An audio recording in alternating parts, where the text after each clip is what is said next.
Sejam bem-vindos ao Pedincast número 25, com um tema muito requisitado. Todos são, né, na realidade, mas esse em particular, a sensação que eu tenho é que sempre brota na caixinha, que é com relação à ventilação mecânica em pediatria. É desafiador e parece que nessa fase agora pós-pandemia as coisas se complicaram, né? Então, hoje o nosso foco é atender as dúvidas de vocês. Foram muitas requisições na nossa caixinha e a gente tentou aqui contemplar todas elas. Bom, então, novamente, eu agradeço a nossa convidada, Francilane, participando conosco pela segunda vez. E gostaria de reforçar aqui a sua apresentação. Então, é fisioterapeuta formada pela Universidade Estadual de Londrina, a nossa UEL, com pós-graduação em fisioterapia em pediatria na modalidade residência, pela mesma universidade, titulada em terapia intensiva em neonatologia e pediatria pela COFIT e a Sobrafir, com atuação profissional na UTI neonatal e pediátrica há 9 anos, inclusive 9 anos de parceria conosco. Então, novamente, obrigado, Francilane, por ter aceitado o nosso convite. Obrigada a vocês pelo convite, e é sempre bom estar com vocês. Acho que a importância, Fran, que a gente percebe é assim, né? Primeiro que o assunto ventilação mecânica, ele é inesgotável. Então, a Flávia colocou aqui, né, a questão das perguntas que sempre surgem. Acho que diariamente surgem dúvidas e questões a respeito da ventilação mecânica. Eu acho que a gente poderia falar 10 episódios seguidos e o assunto não ia se esgotar. E eu percebo assim, que até gostaria depois de perguntar da sua opinião também, que houve até uma atenção maior, talvez como herança aí da pandemia. De repente a gente se viu num mar de pacientes entubados, tanto é que as demandas reprimidas, principalmente entre adultos, foi algo notório, né? Então ficavam esperando dias, semanas por uma vaga em UTI, entubados nos prontos-socorros. Aqui mesmo chegamos a ter 60 pacientes adultos esperando por uma vaga na UTI. E a gente percebe que apesar da pediatria não ter tido essa demanda reprimida tão alta, mudou. Então hoje eu vejo assim, eu acho que a fisioterapia sempre foi necessária, sempre vai ser necessária, sempre será importante. Mas eu noto que a importância cresceu no período pós-pandemia. Então, até queria perguntar para você assim, o que você acha que mudou do ponto de vista de fisioterapia ou para o profissional fisioterapeuta nesse período pandêmico e pós-pandêmico? Eu acho que durante a pandemia, doutor, foi um momento bem difícil para a fisioterapia em si também. Acho que todos os profissionais sentiram, mas para a fisioterapia em si, a ventilação pulmonar. Porque quando o paciente encaminhava já para o desfecho de ventilação mecânica, era um pulmão difícil de ventilar. Com hipóxia importante, com hipercapnia, é um pulmão heterogêneo que não tinha tanto recrutamento alveolar, que se perdeu isso. Havia colapso em relação ao alvéolos.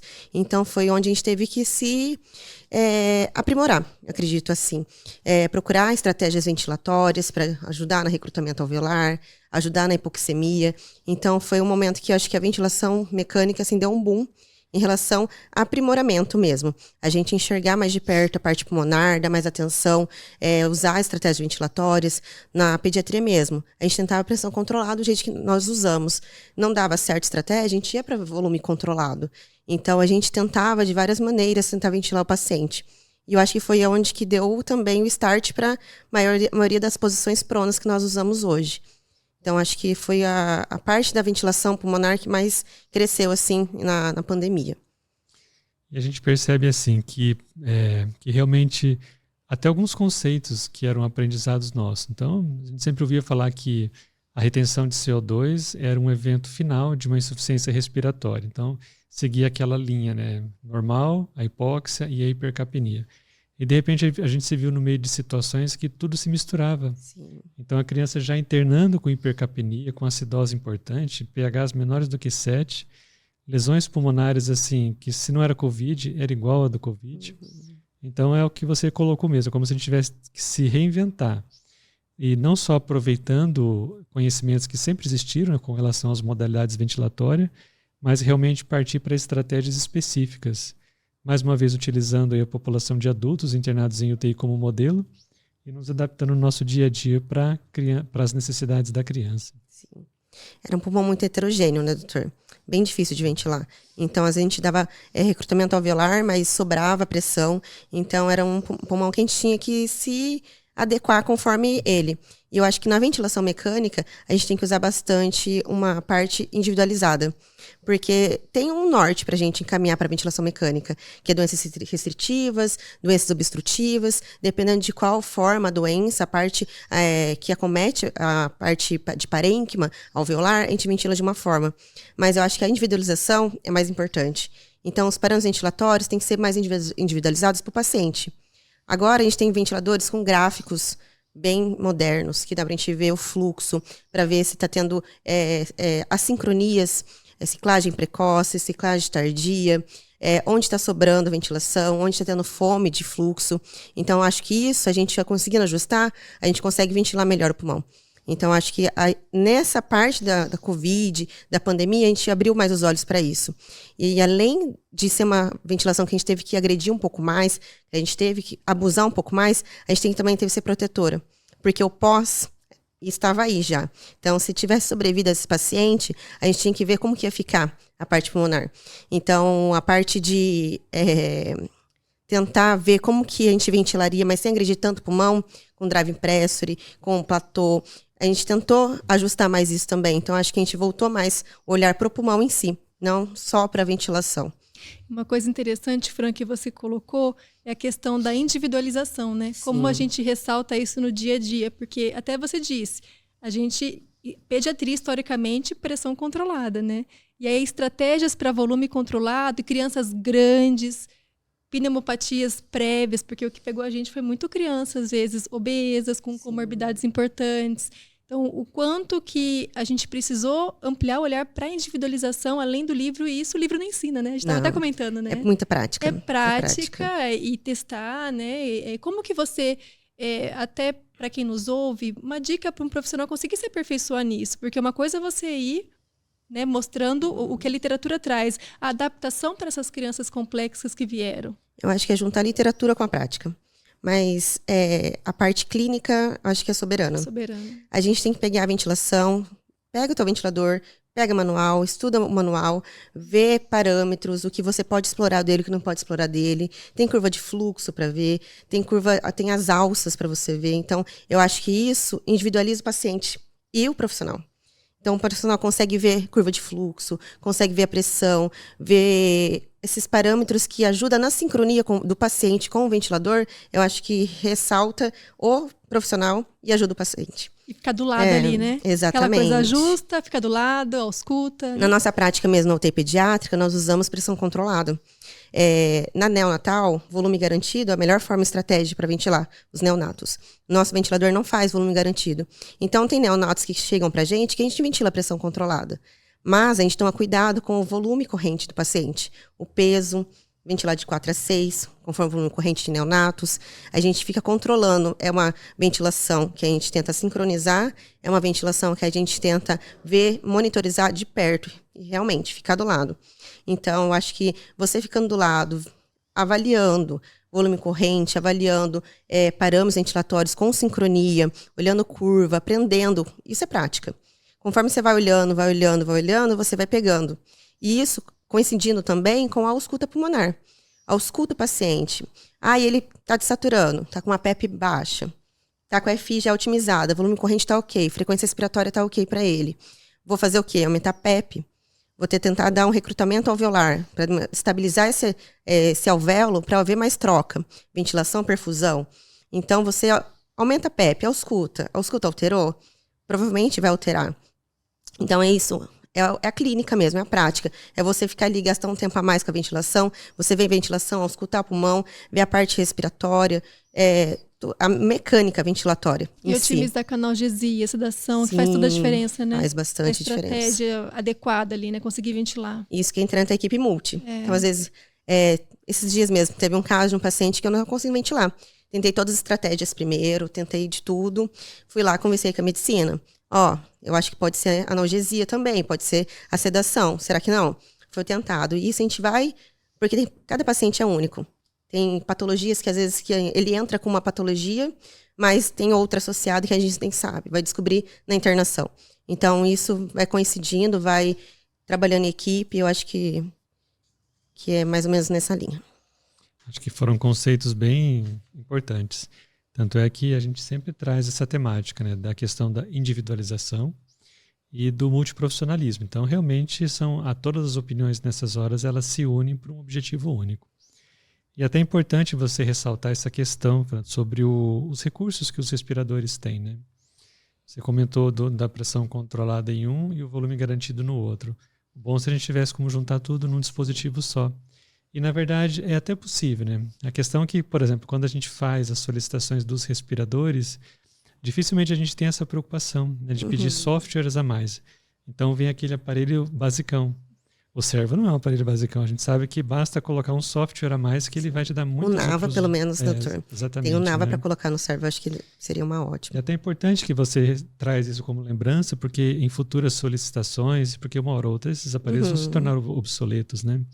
E aí a gente tem que ter essas especificações para poder exigir na hora da compra. Sim. Porque se a gente deixa só pede, eu quero um Servo, ele vai te mandar aquele aparelho basicão, sem os recursos todos que ele dá para aproveitar.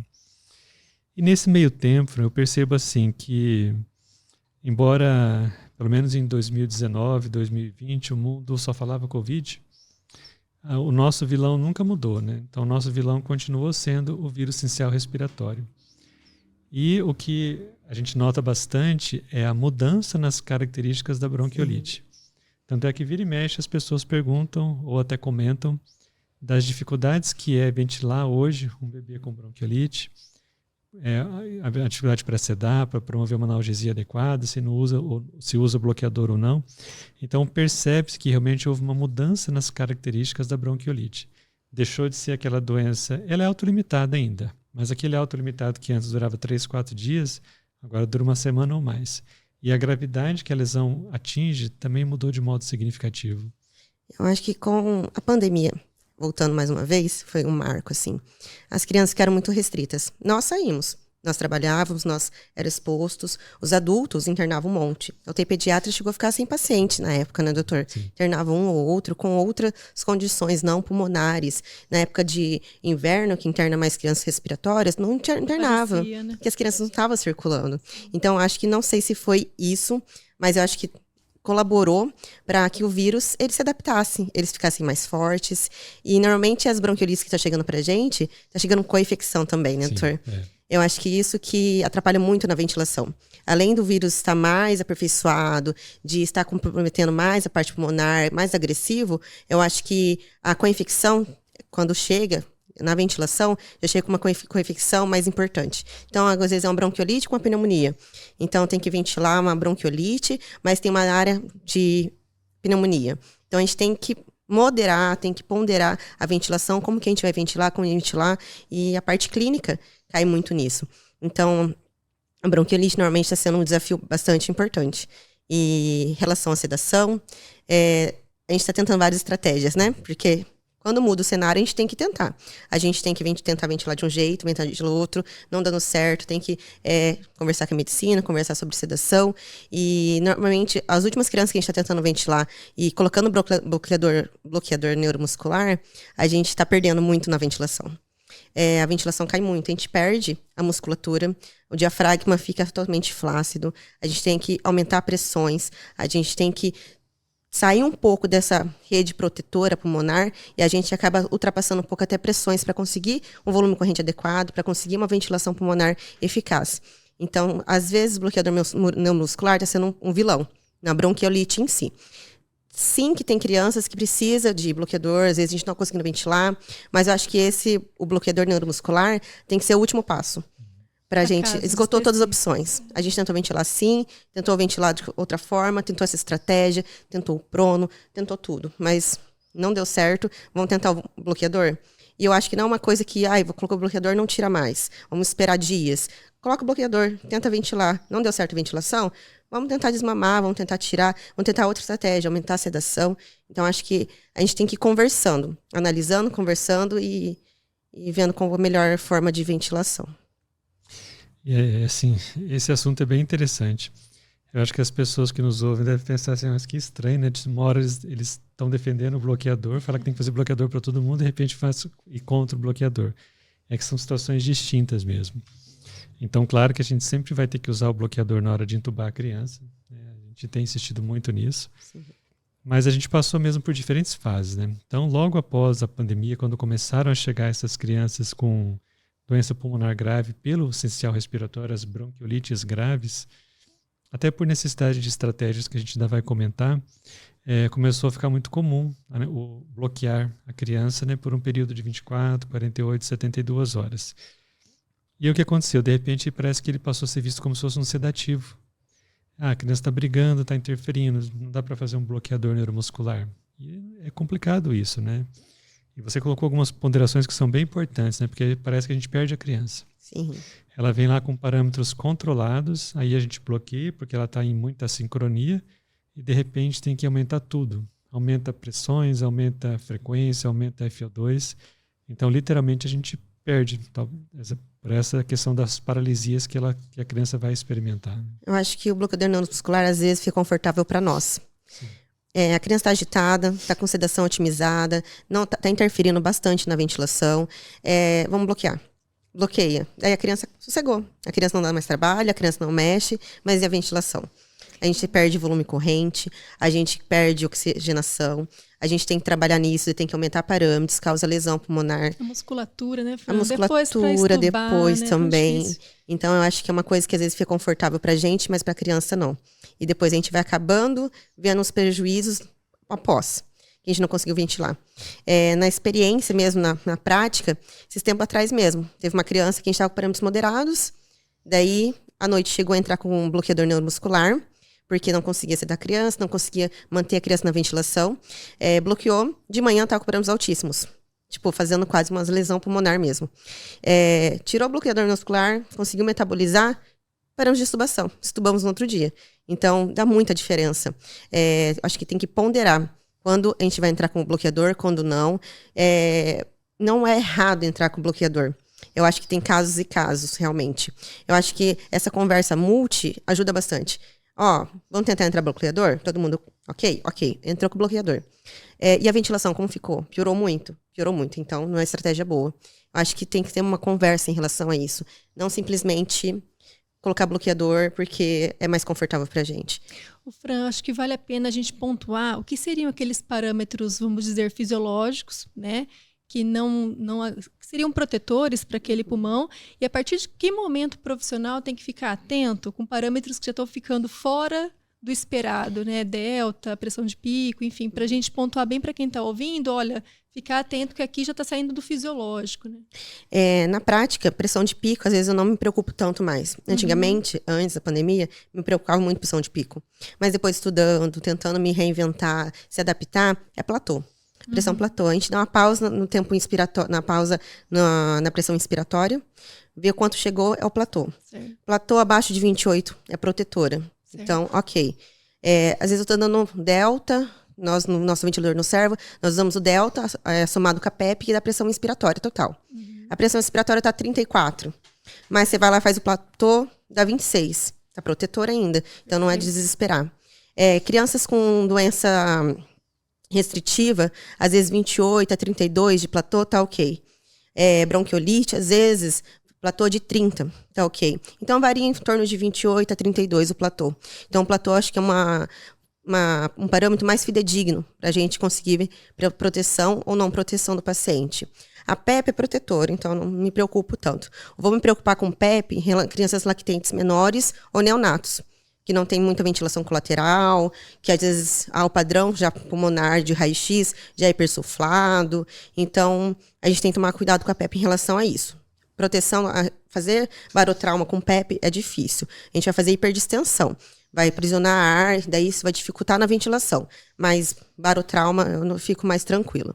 Agora, o volutrauma a gente também tem que tomar cuidado. Em volume garantido é mais fácil. Você coloca o volume programado do paciente pelo quilo, então você está protegido em relação a isso. E no volume garantido, que é usado mais em neonatos, está lá a pressão de pica controlada também.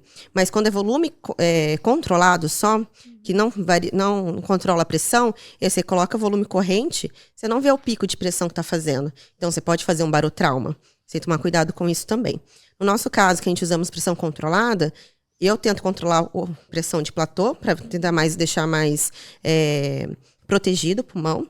E eu também vario muito ali na notificação de volume corrente. Então, você tem que olhar para o teu ventilador, ver onde entrega volume corrente. Que volume corrente que ele está fazendo? Ele está fazendo mais que 10? Já não é bom para criança. Não é uma estratégia protetora. Então, varia também. Crianças, normalmente de 5 a 8 ml por quilo do volume corrente é protetor. Dá para usar bem. Neonatos de 4 a 6.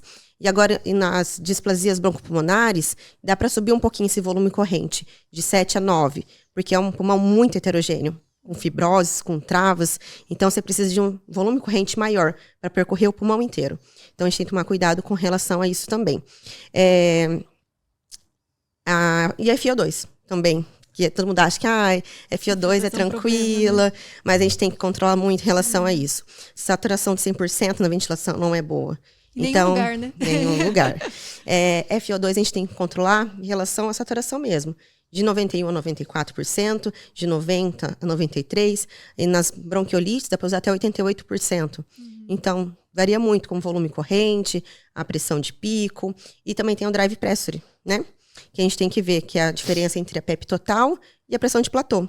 Menor que 15 é protetora também. Então, tem todos esses parâmetros, todos esses detalhes para ver, para você não conseguir proteger o pulmão da criança e não ter uma lesão pulmonar. Com essa resposta sua, a gente percebe o quanto que realmente é rica, né? O complexo, o estabelecer parâmetros ventilatórios que são ideais. Então, é desafiador, e o que pode tornar esse desafio um pouco melhor, digamos assim, ou mais fácil, se bem que eu acho que nada é fácil em terapia intensiva, é realmente o bom conhecimento do respirador. Você citou a questão da pressão de platô, que não é algo que ele entrega de graça para a gente. Você tem que calcular, você tem que manipular para ele te dar esse valor. Ou mesmo as curvas de pressão-volume, que quando bem aproveitadas, até a otimização do PEP dá para chegar nessa resposta também. Então, realmente assim, esgotar o recurso que a gente tem. A gente tem bons respiradores, né, que nos suprem ali de crianças de várias idades diferentes, mas tem que aproveitar. Tanto é que tem gente que às vezes até desconhece as outras telas que a gente consegue ter acesso, né? Então, basta você mudar as telas e ele te dá outros valores. E principalmente quando você reforça essa questão da ventilação protetora. A ventilação protetora é uma responsabilidade mesmo do profissional de saúde, porque a gente está com a criança ali com um dispositivo que é altamente iatrogênico. Não é que é erro, mas ele produz iatrogenia. Então, quanto mais atento a gente for nessas orientações que você trouxe aqui, mais protetor será mesmo, e principalmente menos lesões pulmonares induzidas pela ventilação. Porque isso não é um problema só de agora, vai ficar com a criança, né? Então, a gente tem que pensar que esse paciente potencialmente pode reinternar, ele pode evoluir com uma sequela pulmonar, e aí, quanto mais protetor a gente for menos lesão pulmonar induzida pela ventilação a gente vai ter, né? Sim. Fran, com relação às estratégias de recrutamento, né? Lendo, a gente vê que tem várias formas de se recrutar. Quando a gente joga isso para a criança nessas condições, na sua experiência, primeiro, acho que definir o que é recrutamento alveolar e como escolher a melhor estratégia, ou tem alguma estratégia que é padrão ouro para pediatria? Como que você enxerga isso? Eu acho que recrutamento alveolar é uma incógnita ainda na pediatria, porque não tem um protocolo definido. Tem vários artigos, várias sugestões, mas não tem uma coisa que feche. E eu acho que a maior dificuldade do recrutamento alveolar na pediatria são as ventilações colaterais. Crianças menores não têm essa ventilação. Então, fica mais difícil a gente otimizar PEP, trabalhar com PEP, não sabendo até onde que está indo essa ventilação. Se não tem ventilação colateral, você está fazendo uma hiperdistensão em parte de alvéolo, e isso pode comprometer até o hemodinâmico. Então, acho que é um desafio mesmo. Mas o próprio prono. O prono faz um recrutamento alveolar. A parte pulmonar, quando às vezes está faltando oxigenação, o alvéolo tem um colabamento, ou o alvéolo tem secreção, ou o alvéolo está comprometido de algum jeito, não consegue essa troca gasosa. Então, com isso, vai afetar a oxigenação. Então, a principal parte do recrutamento é melhorar a oxigenação e melhorar as frações de ventilação mesmo. Melhorar alvéolos abertos, tentar estabilizar mais esses alvéolos e melhorar a ventilação. Então, o prono mesmo, a posição prona, é um ótimo recrutamento, que não gera pressões exageradas, você não vai pecar em relação ao PEP, você não vai pecar em relação à pressão inspiratória, você vai pronar a criança, vai avaliar a parte de ausculta pulmonar, vai avaliar parâmetros, como a gente já definiu com volume corrente, gasometria, e a gente vai conseguir um recrutamento alveolar. Mas na nossa prática na UTI pediátrica, eu, Francelane, trabalho também às vezes com otimização de PEP. Em prono mesmo. Nem todo mundo faz isso, não. né, Fran? Acho porque que muita é um gente desafio. tem segurança, não é? É um desafio. E tem que ser muito bem monitorado também. Exatamente. Então, mesmo foi em prono, ou às vezes está uma telectasia à esquerda, difícil de reverter, posiciona otimizando o lado que você quer recrutar para cima, então, posição lateral direito para a esquerda ser otimizada, e você tem que ter com a criança bem sedada, nesse caso, bloqueador neuromuscular, é muito bem aceito, porque a criança não pode interferir. Se interferir, vai gerar pressões piores, maiores, né? E pode lesionar. Então, você tem que trabalhar com PEP. Normalmente, aumenta o PEP de 2 em 2 a cada 2 minutos. Até chegar em que nível, mais ou Até menos? melhorar a oxigenação e volume corrente. Não tem regra, né? Não tem regra. Volume corrente. Você tem que monitorar. Por isso que eu falo. É difícil, tem muita né? gente que não faz por causa disso. Exatamente. É uma coisa que tem que ser minuciosa. Tem E que tempo, né, Fran? Exatamente. Ficar do ladinho ali, né? Tem que ver certinho os 2 minutos, ir auscultando. Você ausculta. E às vezes começa a crepitar. Muita gente acha que crepitar é coisa ruim. Nossa, crepitou, tá crepitando a criança. Não, crepitar às vezes tá abrindo a parte alveolar. Então tá indo o ar ali. Funcionando. Tá funcionando. Começa a auscultar. Às vezes essa crepitação desaparece, começa a ventilar. Daí a criança começa a saturar, o volume corrente dela sobe, a gente consegue reduzir parâmetros depois de tudo isso. Então você vai aumentando de 2 em 2 o PEP a cada 2 minutos, conseguiu melhora de ventilação, volume corrente, saturação, e não destabilizou o hemodinâmico, você vai reduzindo de 2 em 2 a cada 2 minutos. Eu sei que é individual, mas um teto que você fala, não passa daqui. Tem literatura ou é realmente muito individual? Normalmente eu não consegui passar de 16 de PEP, assim. Que é bastante. Eu É muito, 16 de PEP. Mas em literatura já medo. se passaram. Já na literatura já vi PEP bem mais alta. Mas 16, assim, criança maior, já consegui chegar. Mas sempre com manguito instalado, olhando PA para ver se não destabilizou. Começou a selar PA já, tá na hora de voltar. Vamos voltando devagar e não voltar com tudo também. Porque se você recrutou, de repente desconecta o circuito, ou você diminui a PEP de forma abrupta, vai perder todo o recrutamento alveolar. Então é uma coisa bem... Não falo chatinha, mas bem detalhada. Para a gente fazer. A gente tem que ir monitorando sempre. Lembrar, se tiver alguém que trabalha com adulto ouvindo a gente, né? Que o PEP, nossa, às vezes o adulto chama de PIP, né? Então tem esses detalhes. A Flávia acho que perguntou o que eu estava em mente, né? Que é assim, qual é o limite para chegar ao PEP? Porque a gente tem as duas estratégias, né? Tem aquela estratégia mais radical, que tem adulto que passa bem dos 16, né? Tem adulto que chega a PEP de 30. Nossa, só que por um curto... Que medo. Uma pressão respiratória tem, mas por um período muito curto. A gente já foi meio que adepto dessa ideia, mas parece que a pediatria em si vem se adaptando a essa ideia do passo a passo mesmo, como você diz, né? Aumentar gradativamente até chegar no que a gente chega do PEP ideal. Eu achei importante você citar a questão da ausculta, né? Que mostra assim, o quanto que a gente pode atingir o PEP ideal auscultando mesmo, né? É claro que as curvas de pressão-volume ajudam, mas daí teria que ter um gráfico milimetrado. Nem sempre a gente tem, né, com os valores certinhos, então vai ter um valor aproximado. Idealmente a gente colocaria a criança numa tomografia, né? Mas daí você teria que ficar emitindo radiação por quanto tempo, né, até chegar no PEP ideal, que é o que os estudos experimentais fazem, né? Então eles colocam os animais e vão aumentando o PEP até que o tomógrafo mostra que abriu aquelas áreas atelectasiadas. Então, essa estratégia do recrutamento mais lento, que também é efetivo, né, também funciona e funciona muito bem, eu vejo que a tendência é a manutenção depois, porque a manobra mais radical parece que melhora muito, de repente volta tudo, perde-se rápido. E com essa estratégia que você comentou de ficar ao lado da criança para ir testando o valor do PEP, o resultado é mais duradouro também. E a posição prona, né? Então a posição prona realmente assim, ela tem essa correlação muito forte com o recrutamento alveolar e uma tentativa também de homogeneizar. Então ela, de certa forma, corrige um pouco a heterogeneidade das lesões pulmonares, né? Sim, a gente aderiu muito à posição prona. E depois do Covid mesmo. A gente começou a pronar mais na UTI pediátrica do nosso serviço com o Covid. Crianças que a gente estava difícil de ventilar, porque no final, quando a parte de adulto começou a estabilizar, começou a melhorar essa internação, parece que a pediatria começou a piorar um pouco, né, doutor? Então as crianças vieram pra gente, a gente teve que começar a se adaptar a isso, e a posição prona foi o que mais ajudou na gente. Foi até que a gente fez o protocolo na UTI pediátrica. Então, posição prona, além de valores de índice de oxigenação, índice de saturação de oxigênio, além de tudo isso, eu vejo muito parte clínica. Eu estou fazendo um bom volume corrente para a criança. A complacência até que está ok. A pressão está adequada por conta do volume corrente. Eu estou monitorando nisso. A frequência respiratória também está ok. A curva está ok. Só eu não consigo saturação. A criança não consegue oxigenar bem.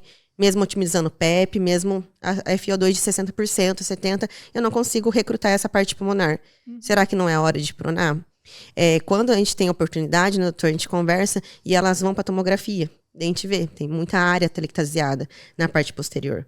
A parte supina, na ventilação mecânica, às vezes pode ser uma coisa muito ruim, porque pesa os órgãos anteriores, coração, e a parte de trás fica mais propensa a ficar telectasiada.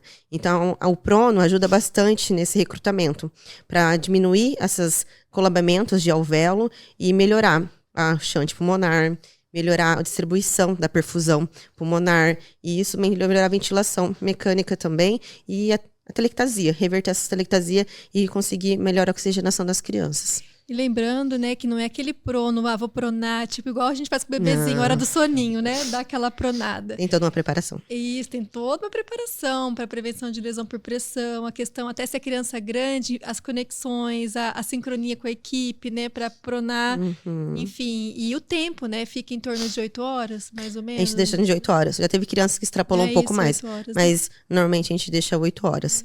E essa conexão, você falou de conexão, Flávia, é importante. Como eu já tinha falado, recrutar. A gente vai pronar para recrutar. Pra gente reverter essas áreas de atelectasia, conseguir ventilar melhor. Não adianta nada a gente fazer isso e no meio da posição prona, ou quando voltar pra supina, ela soltar. Você perdeu todo o recrutamento. Então, normalmente, a gente pega o esparadrapo mesmo, coloca nas conexões para não desconectar. A gente deixa a FiO2 de 100% para estabilizar a criança antes. A gente coloca a placa de hidrocológena, proeminências. E daí depende da idade da criança mesmo. Crianças maiores precisa de um número maior de funcionários. A gente usa normalmente 5. Crianças menores, lactentes, a gente 3 a 2 funcionários também. E sempre em 2 pessoas. Uma para cuidar mais do tubo, e quando a criança é menor. E outra para pronar mesmo. Porque criança menor dá pra gente uma só pronar e outra cuidar do tubo para não ter risco de extubação. Mas criança maior a gente precisa de mais participantes também. E é tão difícil essa questão da organização, né, Fran? Porque é o tubo, o lado do ventilador, aí você vai pronar o acesso venoso, né? Como que vai ser os catéteres, como vai ficar. Então, eu acho que é um momento muito delicado da pronação, né?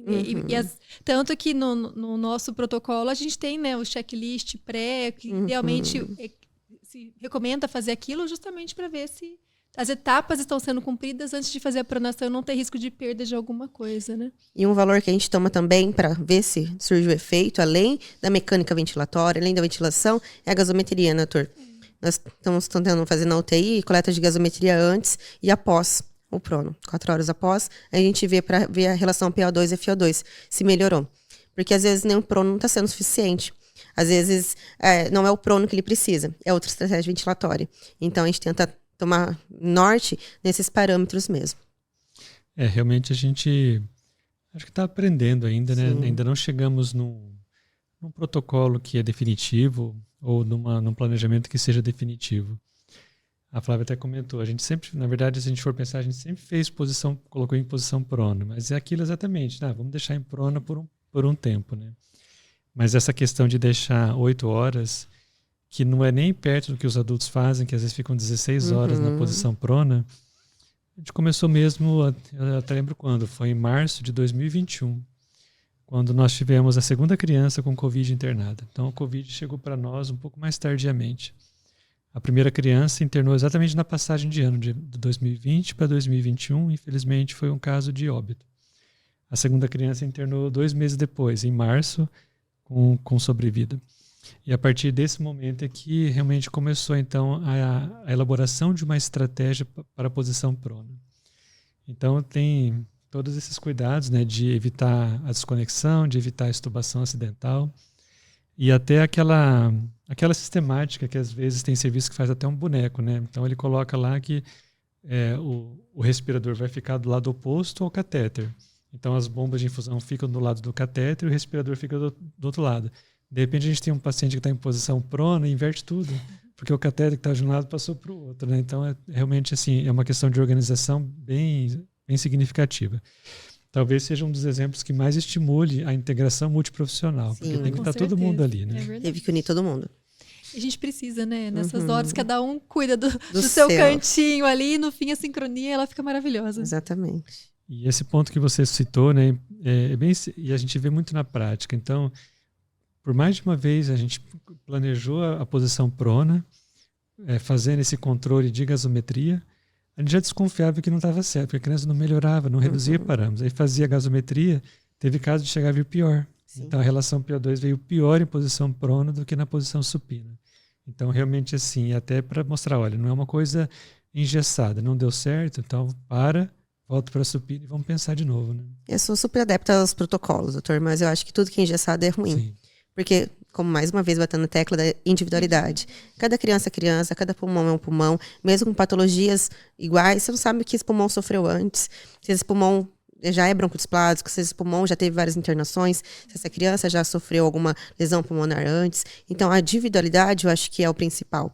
Tem prono que funciona para uns com a mesma patologia e outros não funciona.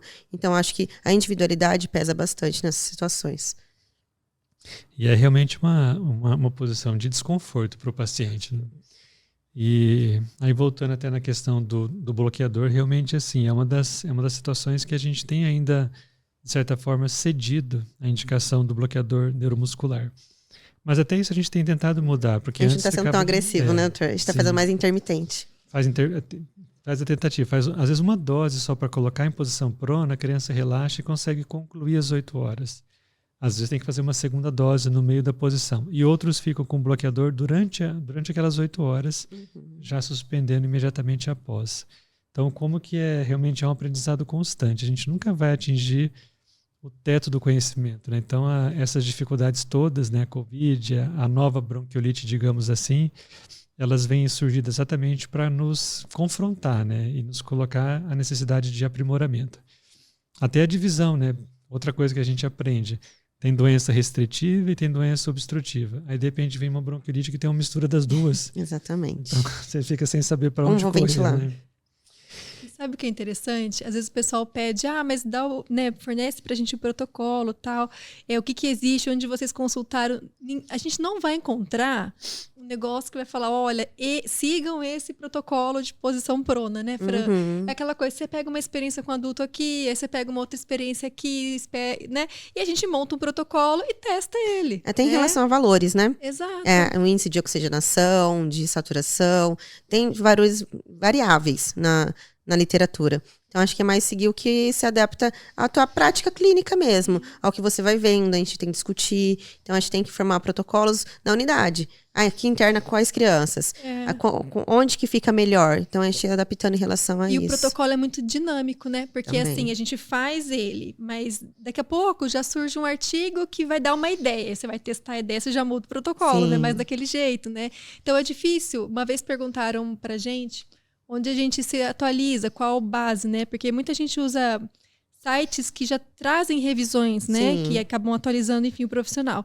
A gente tenta, e é a vantagem de estar dentro da universidade, então você tem acesso a vários periódicos. Então a gente vai, no New England saiu isso daqui, no The Lancet saiu isso daqui. E a gente vai juntando e vai achando um denominador comum, né? Mas é muito mutável, é muito dinâmico. Se a gente vai para a literatura, é desesperador, né? Porque a gente olha, é muito variável, né? Tem que ser tipo uma spider mesmo, né? Vai uma pescando spider. em cada lugar, você vai puxando. E o que juntando. junta com a prática clínica também, Exatamente. né? Porque na literatura tá lá lindo, maravilhoso. Exatamente. Daí vai pra prática, não não funciona. funciona. Então acho que tem que casar os dois. Perfeito. E até tentar mostrar os nossos resultados, né? Porque assim, realmente, né? O que funciona bem num serviço não vai funcionar no outro. Sim. E a gente está no meio complexo para isso, porque nós trabalhamos numa UTI que tem um perfil misto. Então são faixas etárias diferentes, pesos diferentes. Quantas vezes nós não colocamos aqui que a gente já teve, no mesmo momento, uma criança que pesava 750 gramas e outra que pesava 90 quilos. Sim. Então é uma complexidade e a ventilação vai junto com isso. Então a gente tem que aprender a ventilar a criança com restrição devido a um tórax que não é anatomicamente vantajoso. A criança com condição crônica complexa, que às vezes chega para nós com escolioses importantes.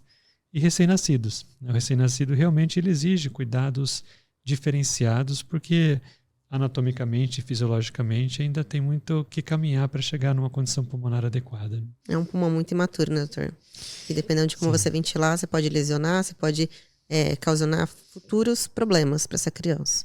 Tanto é que hoje a gente tem essa nova população, né, de crianças com, em teoria, displasia broncopulmonar, que no nosso dia a dia a gente chama de doença pulmonar crônica da prematuridade, que são os nossos DPOCs em miniatura. Uhum. Então vão arrastar dificuldades respiratórias normalmente pelo resto da vida.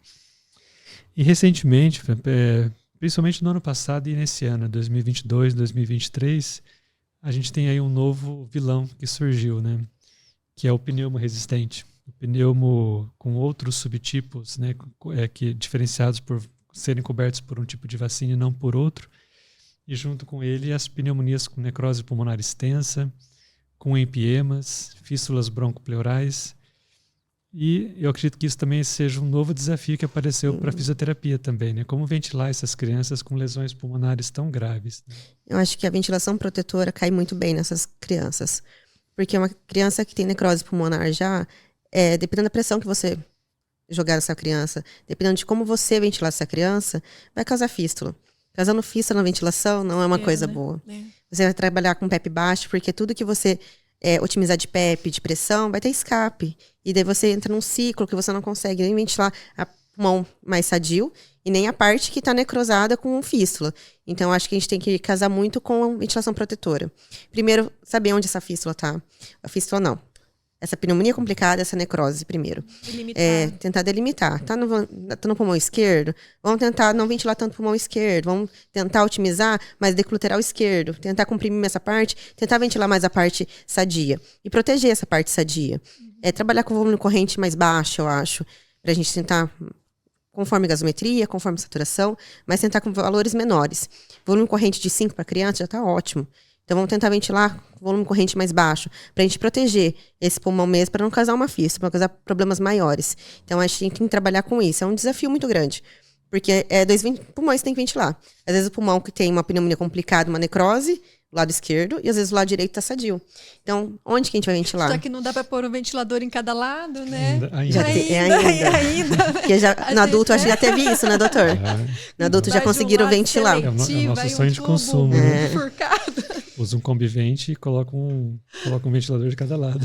Porque daí quando a gente causa uma lesão pulmonar a ponto de ter uma fístula, nessas necroses, fica muito complicado. Daí a ventilação se perde, o hemodinâmico se perde, às vezes a gente tem que recorrer para a cirurgia pediátrica, fazer intervenções cirúrgicas, e eu acho que isso a criança só vai perdendo. Acho que de todas essas complicações, a mais dramática é a fístula. Né? O quanto que ela muda completamente a evolução. Às vezes a criança vinha lá até estabilizando, estava lá com o seu derrame pleural, a sua necrose estabilizada, e de repente começa a borbulhar o dreno. Isso que desespero. É desespero, exatamente. A melhor palavra que tem é o desespero que aparece. E realmente, assim, raramente ela vai acontecer bilateralmente. E aí a questão que divide é essa daí. Como que vai ventilar bem o pulmão que está saudável, para não deixar ele ficar comprometido, para não levar a lesão pulmonar induzida por ventilação, e como proteger o pulmão que já está comprometido. Então, os adultos têm mesmo essa opção, né, de usar o combivente, né, que é um tipo de... um tubo com 2 vias. Né? Normalmente, o combivente deixa uma via ocluída por conta das cirurgias torácicas, né, para você ventilar unilateralmente. Mas já teve experiência, inclusive, na UTI do Hospital Universitário, adulto, de usar 2 respiradores, um de cada lado do paciente para ventilar de maneira separada. Mas enquanto isso não chega, a gente tem que... Vai demorar para chegar. Que virar nos 30 ali. A questão é que o combivente, que é um tubo que permite isso, ele tem do 7 em diante. Então eu teria que ter tubos menores para isso. Né? Para lá passar o avião. E uma outra situação que eu vejo assim que aumentou bastante também. A mesma coisa, eu não sei o que aconteceu com essa tal da pandemia, viu? Porque assim, tanto é que acho que a gente está hoje aqui por causa da pandemia, né? Mas o aparecimento do tal do estridor pós-extubação. Sim, doutor. Eu acho que a gente está vivendo diferentes pandemias, né? A gente teve a pandemia do Covid, aí a pandemia de um novo sincicial respiratório, com cópias mistas, híbridas, a pandemia de um novo pneumo resistente, a pandemia do bloqueador neuromuscular, e agora a pandemia, então, dos estridores pós-extubação. Como aumentou, né, do ano passado para cá? Aumentou bastante, doutor. Você consegue, assim, imaginar uma teoria, uma hipótese do porquê que aumentou Já tanto? Já pensei muito nisso, doutor. Se é o vírus mesmo que está mais agressivo, que atinge mais viera alta e demora mais para cicatrizar essa inflamação. Porque o que eu vejo, até as crianças que entubadas na unidade mesmo, sim, com segurança, com bloqueador neuromuscular, sem lesionar, às vezes fazem estridor laríngeo. Então, acho que o que mais dá para tentar tatear ali é o vírus mesmo. Mas, depois da extubação, quando tem o estridor laríngeo, é um grande problema, né? Pode ser falha de extubação, pode tentar prevenir, tentar não falhar fazendo a VNI. Então, é um problema que nós tentamos enfrentar agora, com vários recursos. Mas o que eu acho que eu vejo mesmo é o vírus. Porque, não sei, doutor, não tem outra mecânica. Até esses dias mesmo o Fernando estava falando, mas o que aconteceu? Não estou entendendo esses estridores. Mas é uma coisa que dá mais para tatear mesmo. Que não... Até a gente comentou num dos encontros recentes, esse ano mesmo surgiu na Nature um artigo que falava da união do vírus sincicial respiratório com o vírus influenza. Liberando e replicando cópias híbridas, né, com material genético dos dois vírus. Isso fez com que evoluísse para uma lesão que antigamente era de bronquíolos terminais, para uma lesão alveolar também. Se a gente pensar que ele pode fazer isso, por exemplo, com o parainfluenza, é bem provável que ele faça realmente uma lesão inflamatória na via aérea mais proximal. Porque no começo a gente ainda pensava assim, será que era aquela criança que foi entubada fora daqui? A gente não sabe em que condição que foi entubada, que medicação que usou, ou se foi 1, 2, 3 ou mais tentativas. Mas aí começou a acontecer dentro do nosso quintal, digamos assim, né? Começou a acontecer dentro de casa. Por isso que os chineses dizem, né, que antes de sair para conquistar o mundo, dê uma volta dentro de casa, né? A gente tem que analisar primeiro o nosso processo de trabalho, né? E realmente não mudou a estratégia para entubar a criança. Elas continuam sendo entubadas do mesmo jeito. Eu acho que até melhorou, porque hoje é uma coisa mais sistematizada, mais automática, que é feita de maneira mais rápida. Eu não vejo as crianças serem entubadas com múltiplas tentativas de intubação. As extubações não planejadas, a gente passa por momentos diferentes, mas no geral diminuíram também. Então, realmente, a gente está agora com esse problema, né, das crianças que fazem estridor pós-extubação. Né? E tem crianças, já chega com estridor laríngeo significativo, sim, né? Então, além de uma via aérea baixa comprometida, tem uma via aérea alta já. Já chega com rouquidão, com tosse seca, irritativa, com essa inflamação mais alta também. Então, é uma criança que a gente tem que tomar mais cuidado, que depois da intubação vai precisar de um cuidado a mais, por conta do estridor. E até bebês pequenos, sim, né? Que ele choro afônico, um bebê que está chorando lá e não emite um único som, com uma retração external bem significativa também. E o quanto que isso impacta, né? Porque a gente percebe assim que a lesão alveolar ou uma sequela pulmonar, uma fibrose, na criança pequena ainda é algo que tende a melhorar com o tempo, né? Porque existe a formação de novos alvéolos. Alguns falam até 2, outros falam até 3, outros falam até 4 anos de idade. Mas a via aérea mais proximal é ingrata, né? Porque uma vez que a gente tem uma lesão, a impressão é que nunca mais vai ser um órgão normal. Nós tivemos um cirurgião, que acho que você deve ter conhecido, o Dr. Fernando Costa, que hoje se aposentou, que ele falava que tem 3 órgãos nossos que se você mexeu uma vez, ele nunca mais vai ser normal. Esôfago, traqueia e uretra. Ele sempre falava isso, uma vez que você tem uma lesão de traqueia ou de laringe, no caso, que por mais que melhore, nunca mais vai ser um órgão normal novamente. O epitélio muda também, né, doutor? É bem difícil. E até é uma lembrança, né, que a gente faz aqui e aí cai novamente na questão da gente tentar proteger também a via aérea mais proximal e trazer de novo a questão do bloqueador, o quanto que ele é importante na hora da intubação. O bebê pequeno, ele tem mais músculo liso, digamos assim, do que cartilagem. Então ele é mais exposto realmente ao trauma. E se ele está exposto ao trauma durante a laringoscopia, certamente ele está exposto a um processo inflamatório mais significativo também, que vai de encontro com o que você citou, né? Que eventualmente um processo inflamatório na via mais proximal, ela pode ser responsável por isso. E aí aquela criança que vai ter que dilatar, né? Então vai dilatar 1, 2, 3, ou até alguns casos que nós tivemos que dilatou 7 vezes no espaço de 1 ano, porque é algo que realmente não tem fim, né? E às vezes só vai melhorar quando a criança crescer mais também, né, doutor? Essa via aérea modificar um pouco. É tipo malácia, né? Quando tem traqueomalácia, laringomalácia, a criança precisa o quê? Crescer, né? Raramente ela vai ser tratada, ela tem que crescer, né? Nada como o tempo, né? Sim. E até que e hoje a gente infelizmente conta aí com acho que a gente teve um adendo no nosso time multiprofissional que a gente tem contado muito com a equipe de otorrinolaringologia e com a equipe de cirurgia de cabeça e pescoço. Ainda contamos muito com a cirurgia pediátrica, nosso parceiro histórico, mas entrou para o time aí essas 2 especialidades que têm nos ajudado bastante na Agregou conduta desses bastante, casos, doutor. né? E aí pensando, né, Fran, tem toda uma etapa, a gente já intuba pensando na extubação, né?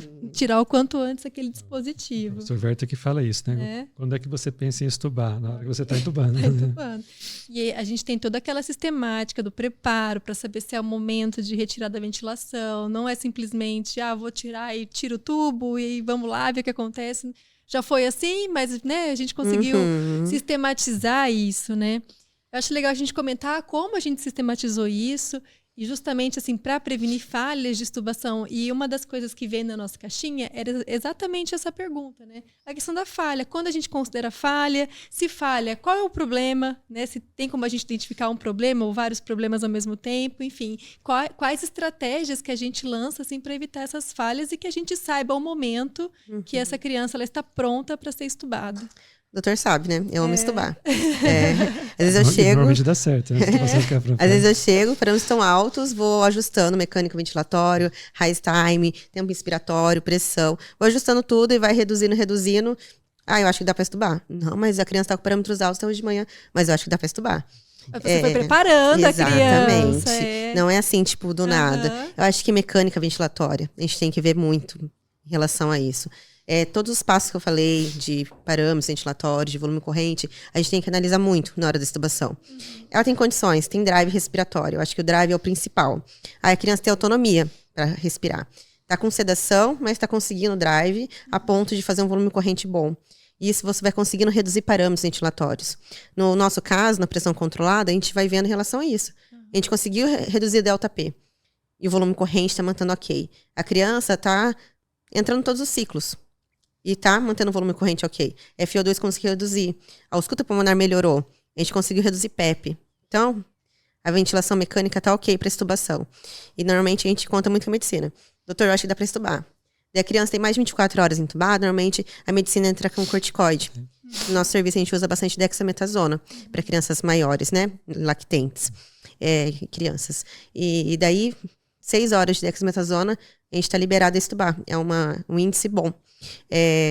Parâmetros baixos, dexametasona. Vamos testar o teste de respiração espontânea dessa criança. Troca as medicações, né? Troca medicações, põe o remifentanil, que é uma medicação que é mais fácil de metabolizar, a criança consegue maior autonomia.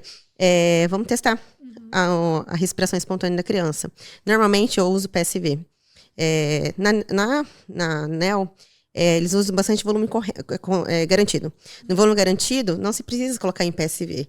Vai diminuindo a frequência, conforme vai entregando o mesmo volume. A pressão vai reduzindo no ventilador, você vai vendo que ele consegue uma pressão menor, ele vai fazendo um desmame gradativamente e consegue extubar.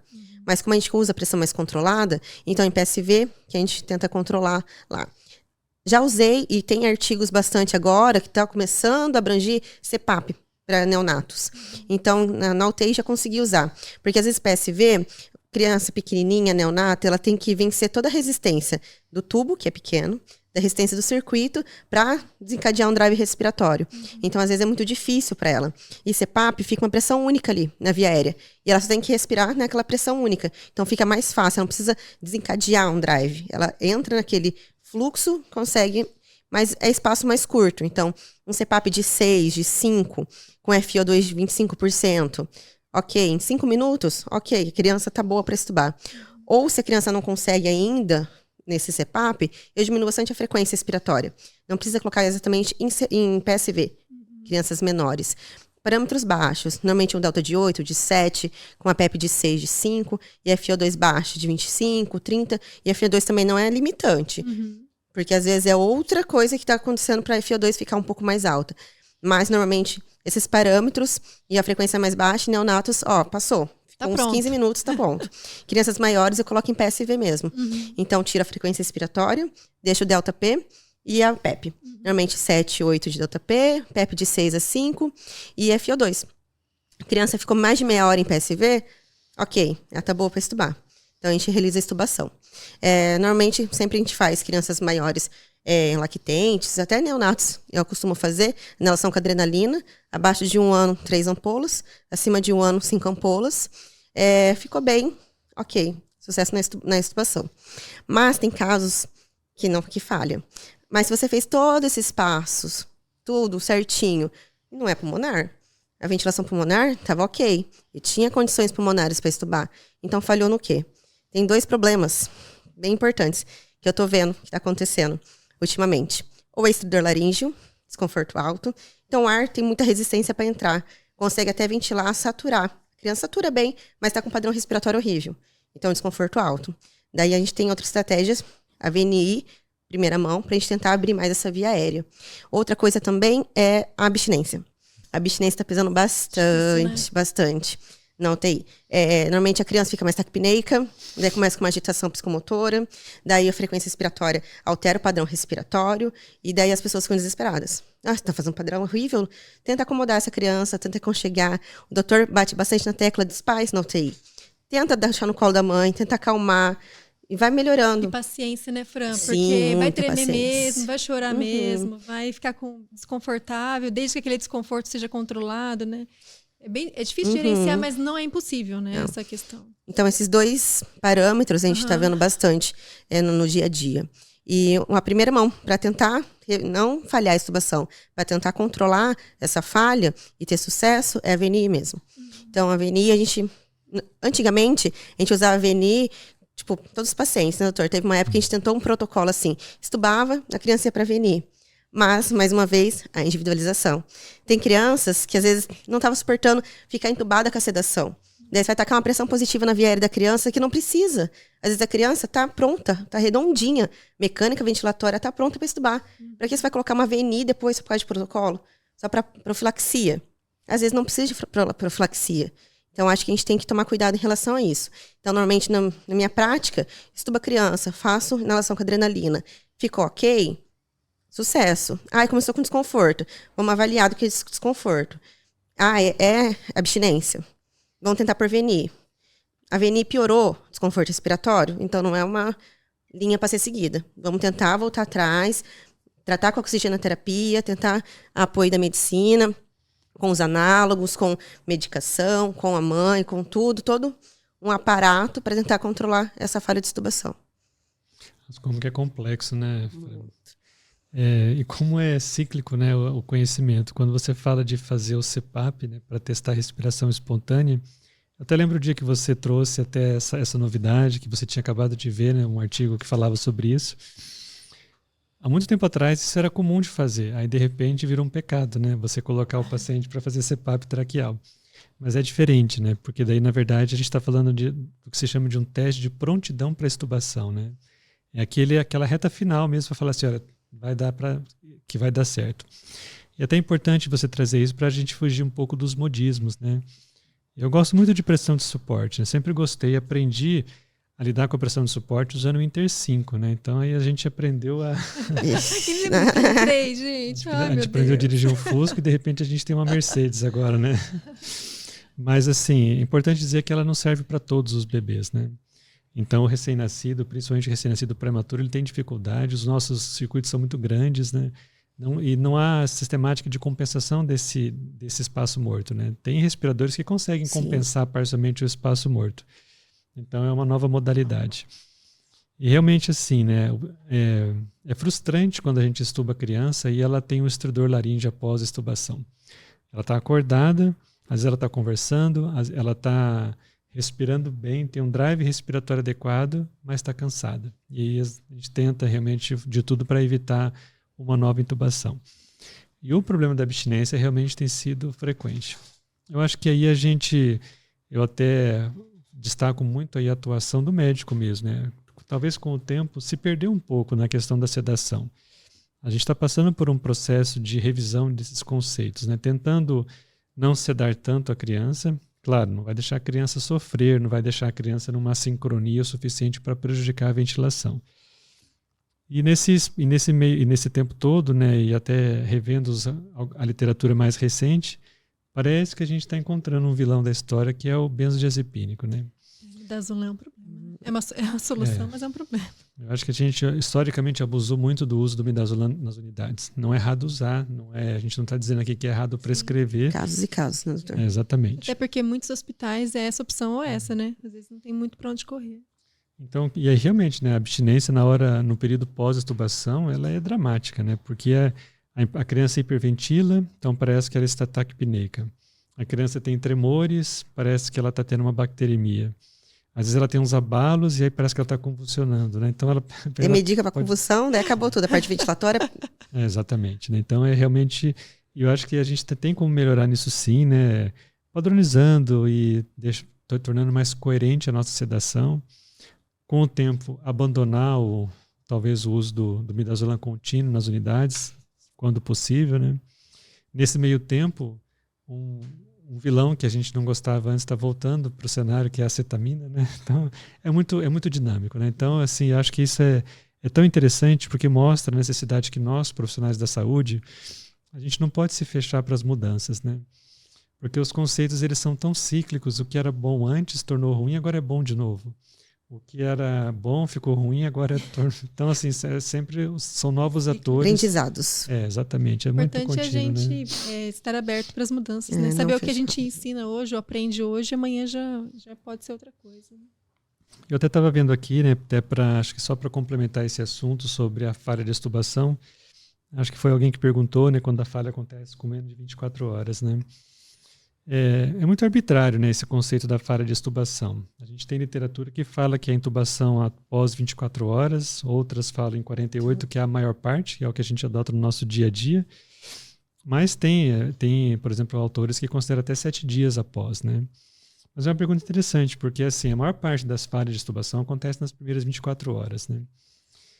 Mas se a gente considerar que seja até 48 horas, por que a gente insiste tanto nesse diagnóstico? Porque, teoricamente, quando falha a extubação, é porque o causador da falha provavelmente é a doença pré-existente.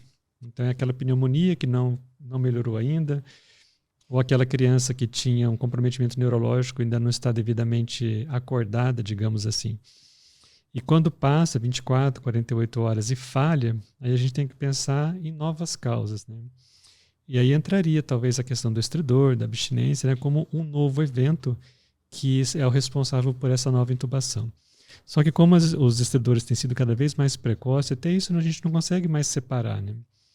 Então é um novo evento que acontece numa fase em que a gente teoricamente correlacionaria com a doença anterior, mas na verdade deve ser um novo evento, né? Bom, você também falou sobre a questão da VNI preventiva, né? Até hoje, de vez em quando, a gente ainda para e fala assim, será que vale a pena, né? Porque isso surgiu de uma estratégia que há muitos anos atrás a MIB colocou, né? Que os pacientes que ficavam em ventilação mecânica por mais de 48 horas, teoricamente, teria que fazer uma VNI profilática, né? Só que essa conclusão ela foi feita com pacientes adultos, né? Que toleram melhor a VNI. Independente disso, eles tendem a tolerar melhor. E não é aquela VNI que vai ficar 24 horas. Eles ficavam de 4 a 6 horas, depois tirava, né? É tipo então, uma ponte, né, doutor? Exatamente. Entre a intubação e a respiração espontânea. Na neonatologia eles usam bastante. Estuba, já põe na VNI, como uma ponte mesmo, e depois fica. Fiquei sabendo que no adulto, da HU também, eles estão fazendo VNI profilática. Agora a nossa população é muito difícil. Sim. Por conta da agitação, a criança é mais combatível. Não é um neonato que você vai lá colocar, ele vai brigar um pouquinho, mas você vai conseguir vencer. Não é um adulto que tem consciência que aquilo é bom pra ele, que, nossa, ainda bem tirou tudo na minha boca, agora é uma fase, daqui a pouco eu vou ficar bem. Criança não tem isso. Então, às vezes a gente tem que fazer a VNI, mas com a condição de ter que sedar. Sim. Então, isso Eu acho que é mais iatrogenia para criança. Exatamente. Até mesmo tendo hoje o Precedex, a dexmedetomidina, que permite uma sedação consciente, ainda foge um pouco do contexto, né? Porque se a gente quer observar a respiração espontânea, tem que ser espontânea mesmo, né? Sem nenhum viés que eventualmente possa interferir nessa avaliação. E o paciente de UTI pediátrica mesmo, raiz, né? Que é aquele paciente de múltiplas origens, de múltiplas causas, é realmente difícil. Então, apesar de eu estar aberto, né, a possibilidade de um dia a gente trazer a VNI profilática, a minha vontade ainda é ser mais fiel à terapêutica, né? Quando a gente reconhece a necessidade e precocemente instala a ventilação não invasiva. As interfaces também eu acho que ajuda bastante, né? Quem sabe um dia a gente consiga uma interface que, tipo, mais acomode na criança, mais tudo. Né? Isso acho que é dia a dia mesmo, a gente avaliando, a gente tentando evoluir. Que se de um lado a gente tem a vontade de um dia experimentar ventilar a criança com 2 respiradores, a vontade que a gente tem também de ter aquelas interfaces que a gente vê na internet, vê em alguns livros, né?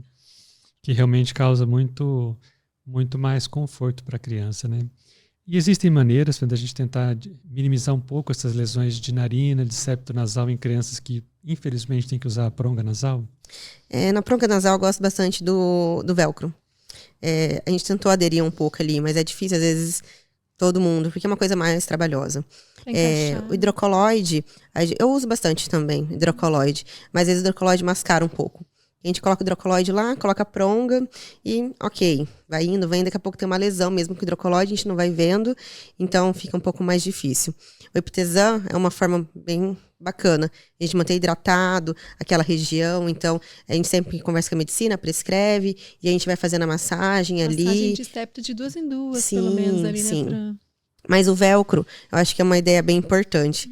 Geralmente a gente coloca o velcro no bigodinho, e daí o outro velcro na pronga, e a gente coloca. E daí isso faz com que a pronga não fique em contato bem próximo com a narina. Então consegue um espaço maior, então o septo fica um pouco livre, só fica o orifício mesmo fechado ali para mandar pressão. Acho que é uma ideia que acho que mais ajustou nos dias que eu tive na prática. E em uma outra situação que eu até pensando agora, a gente falou muito aqui sobre a questão de evitar a desconexão com o respirador, principalmente quando a gente está usando essas estratégias como a posição prono, ou mesmo recrutamento alveolar. E eu acho que para ajudar nisso, a gente precisa daquele sistema de aspiração fechado, né, para evitar a desconexão. E como fazer quando a criança tem traqueostomia? A gente não tem um sistema... É o nosso grande problema. Porque não tem SAF, sistema de aspiração fechado para tráqueo pequeno. Não dá para adaptar, 3,5. Né? A gente tentou, já muitas vezes, doutor. Mas a taxa de contaminação é maior. E às vezes tem fugas, escapes também em relação a isso, na adaptação. Então, a gente já tentou várias vezes. Mas não foi uma coisa que ficou tão certinha, sabe? Então, a gente tenta otimizar com parâmetros um pouco mais baixos, não, exacerbar PEP, porque quanto mais PEP você dá e você vai desconectar, tem mais chances de o alvéolo colabar mais rápido. Então, a gente tenta otimizar a ventilação mecânica e tentar o máximo de tempo menos ficar desconectado. Então, oxigena a criança antes, dá 100%, ou aumenta 10 pontos, dependendo da idade da criança, para não gerar hiperóxia também. E desconecta rapidamente, aspira e já conecta. Reduz um pouco os parâmetros. Exatamente, antes, não né? deixar. Não ficar aquele susto no alvéolo, né? Abre e fecha, abre e fecha. E não tem mesmo, nem para adulto não tem, né? Um sistema de aspiração fechado que dê para adaptar com a traqueostomia. Não, grande tem, doutor. Ah, tem SAF, pelo menos no nosso setor, 10 já consegue conexão. Depende da conexão mesmo. Entendi. Com a tráqueo. Porque a conexão dele tem que ser o encaixe. Normalmente o nosso vem com uma pontinha. Então, 8 e 6 é aquela pontinha só que conecta no Y, que vai no tubo. Então, aquela de cachimbinho, tem vezes que vem, número 10 já, e 12 é certeza. Sim. 12 sempre consegue. Então, uma tráqueo 6, 5, a gente consegue trabalhar com SAF. Agora, uma 3,5, 4, fica mais difícil. E aí, assim, só para fechar essa questão sobre a desconexão, eu vejo assim que muitas vezes, né, uma das causas também de aumento de parâmetros ventilatórios é acúmulo de secreção, né? Sim. E mesmo com a unidade de termo-umidificação funcionando bem, mesmo com as aspirações sendo executadas de horário, mas como que isso acaba tendo um impacto também negativo para a criança. E a gente sempre fica com aquela dúvida, né, do que está causando o acúmulo de secreção. Pode ser uma nova pneumonia, uma PAV, pode eventualmente ser o excesso de sedativos que a gente está usando, sim, ou até mesmo a própria doença que motivou a intubação. E o quanto que é limitante, né, a presença de secreção em vias aéreas, por mais que a gente adote tanto do ponto de vista de fisioterapia, da enfermagem, né, quanto que, mesmo todo mundo fazendo exatamente as coisas corretas e indicadas, o quanto que o acúmulo de secreção acaba sendo prejudicial para essas crianças. Né? Eu acho que a fisioterapia trabalha muito nisso. Acho que para fazer uma boa higiene bronca, tem que aderir de manobras. Terapia de expansão pulmonar, um pulmão ventilado é um pulmão desobstruído, terapia de remoção de secreção. Então, trabalhar com manobras mesmo, tentar deslocar essa secreção para a via aérea mais central, para você conseguir aspirar, porque às vezes a secreção está na via aérea mais baixa, mais periférica. Então, às vezes vão lá, aspira, não vem secreção, não tem nada de secreção. A ausculta está mostrando que tem secreção. O ventilador, a curva mostrando que tem secreção. Então, vamos trabalhar. Vamos fazer vibrocompressão nas crianças maiores, vamos fazer ginga torácica, aderir aos recursos mesmo manuais que a físio tem. Tem pessoas, fisioterapeutas ainda, que usa bastante bag squeeze, o ambu. Eu não sou muito adepta disso, porque tem que ter desconexão. Você vai desconectar, você não sabe a geração de pressão que você está dando. Então, eu prefiro muito mais ir pelas manobras, conseguir aspirar. Um fator que às vezes piora essa higiene bronca é que a criança não tem uma tosse efetiva. Sedação, bloqueio neuromuscular, ou outro que fica no vilão em relação à higiene bronca. Porque você vai dificultar a eliminação de secreção. Essa remoção de secreção, ela não vai tossir. Então, você não vai conseguir a força dela para você conseguir deslocar essa secreção. Você vai ter que fazer mais manobras, trabalhar mais com posicionamento. O prono é uma ótima posição para conseguir drenagem de secreção. Então, você vai ter vários recursos para isso. Então, várias coisas que vai combinando para acúmulo de secreção. Até a hiperdistensão pulmonar. Trabalhar com PEP, às vezes, a criança está crepitando. Vou colocar PEP. Nossa, é praxe isso. Tá crepitando, vou pôr PEP. Mas às vezes uma criança pequena, é um lactente menor, é um neonato. Então você vai causar hiperdistensão, não tem ventilação colateral. Essa hiperdistensão pode ser que acumule secreção lá também e você vai ser mais difícil. Você não vai conseguir desinsuflar o pulmão. Você não vai conseguir uma boa higiene bronca. Então isso vai piorar também a ventilação. Fran, e se a criança for muito secretiva, né, a gente já não usa o filtro HME para os pequenos, né, para os bebês, por conta pela resistência, volume, né, e tudo mais. Depende do fabricante. Mas crianças grandes que estão usando eventualmente o filtro, né, é melhor trocar pelo sistema de umidificação, termoumidificador, e aí, claro, né, não deixar secar, temperatura muito adequada, nem para muito, para não fazer aquele rio dentro do circuito ventilatório, nem para pouco, a ponto de entrar gelado o ar. Como é importante o filtro isso, HME né? Também, tem crianças que são muito secretivas. O filtro HME não dá conta de umidificar e aquecer tanto essa via aérea, a secreção vai ficando mais espessa. Já teve casos que criança que fez uma acidose respiratória bem importante. Uma hipercapnia muito severa.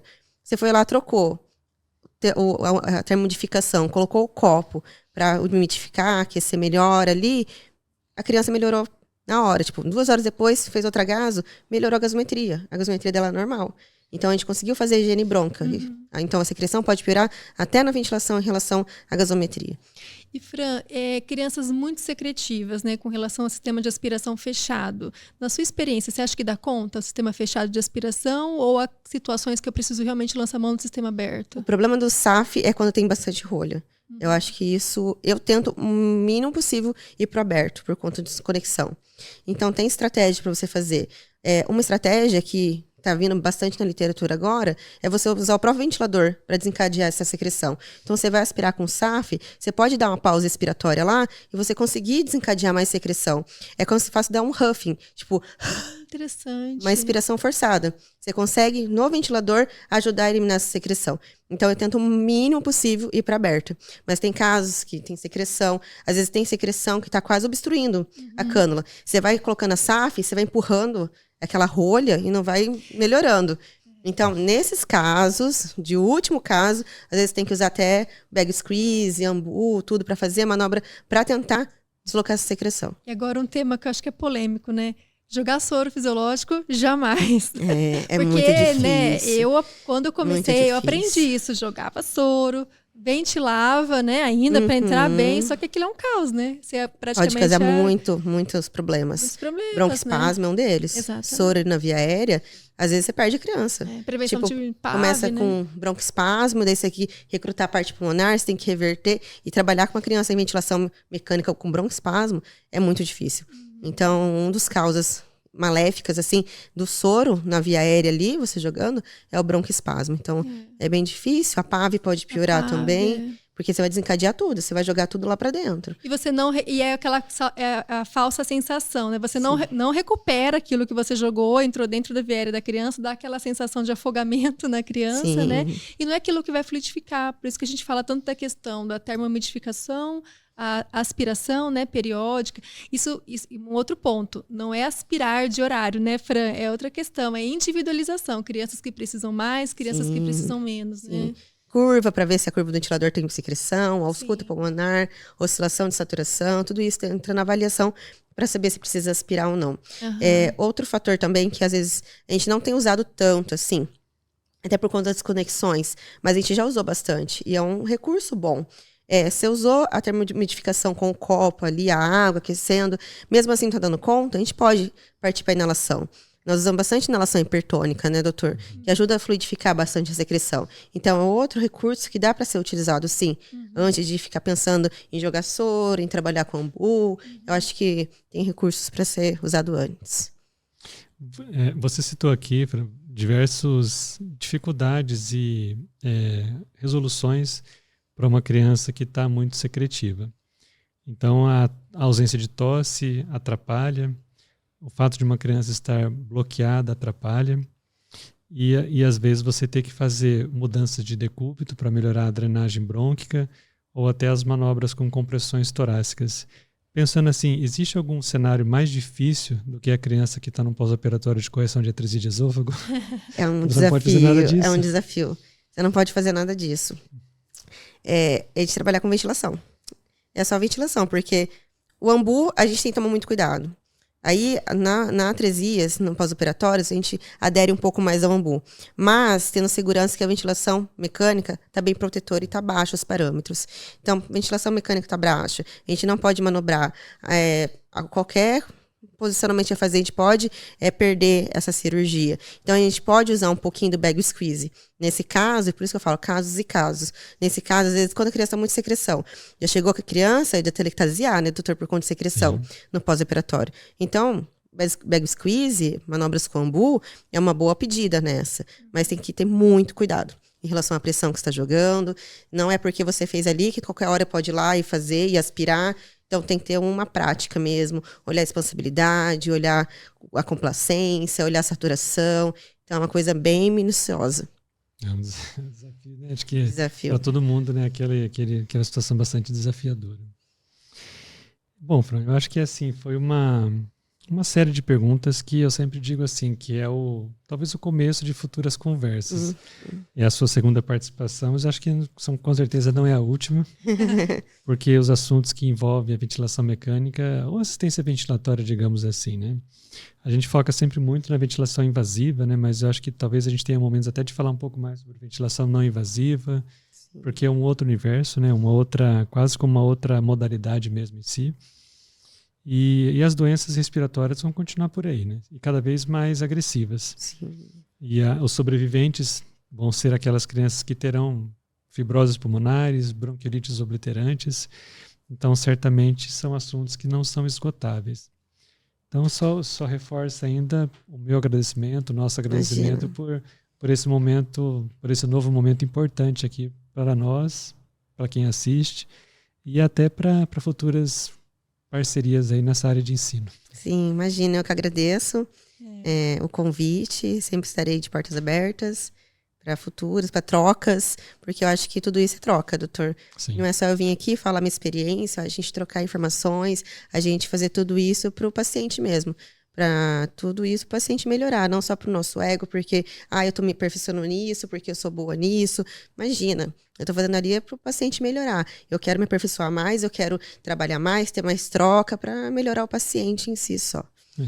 Ele ganhando é o que a gente mais espera. Sim. Ô, Fran, é muito bom te ouvir. Ah, Porque imagina. é muito bom. E é gostoso de ver o quanto você é atuante ali dentro, o quanto você é preocupado, o quanto você é proativa. Quem te conhece, né, sabe da energia, né? É muito bom. A gente tem muita gratidão por você ter vindo novamente. Conhecimento é absurdo, né? Você fala, gente, tá brotando aqui, é muita coisa, são muitos detalhes, né? Coisa que a teoria associa com a prática, com a vivência e com anos de experiência voltado exclusivamente para terapia intensiva, não é algo fácil. E trocar é muito bom, Sim. porque cada um no seu processo, né, de profissionalismo aqui integra isso, quem ganha é o paciente, né? Então, foi muito gostosa a conversa. E aí, dessa vez, gente, a gente focou muito nas caixinhas, né? Então, vieram dúvidas com conceitos avançados. Mas a gente sabe que tem alunos de graduação que nos seguem. Às vezes, gente que acabou de entrar, né, na residência. Então, se vocês, por exemplo, falam pra gente, traz a Fran de novo para falar conceitos básicos de ventilação. É um tema legal, né, Fran? Sim. A gente fala, vamos trabalhar o beabá, né? Por onde começar? Ou vamos trabalhar um dia só de ventilação não invasiva. Então, é importante essa integração de vocês conosco, porque a gente vai adaptando o nosso cronograma de aulas, né? Esse mês já fechamos, a gente, né? A Fran está gestante. Então, se vocês quiserem, né? Aproveitar agora. Algum tema, né, Fran? Quem que tá vindo, Fran? A Maitezinha, de 7 meses já ela tá aqui. Então, a Maitê logo tá aqui. Então, se vocês quiserem que a Fran volte antes da Maitê nascer, né? Às vezes com algum outro tema. E depois também, né, Fran? Você é uma querida para nós. Então, deixem aqui.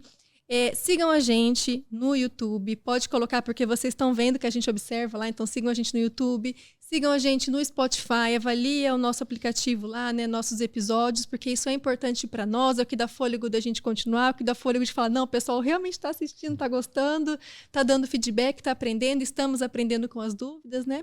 Um parênteses, gente, no Spotify tem uma pergunta lá, sempre, né, perguntando o que vocês acharam.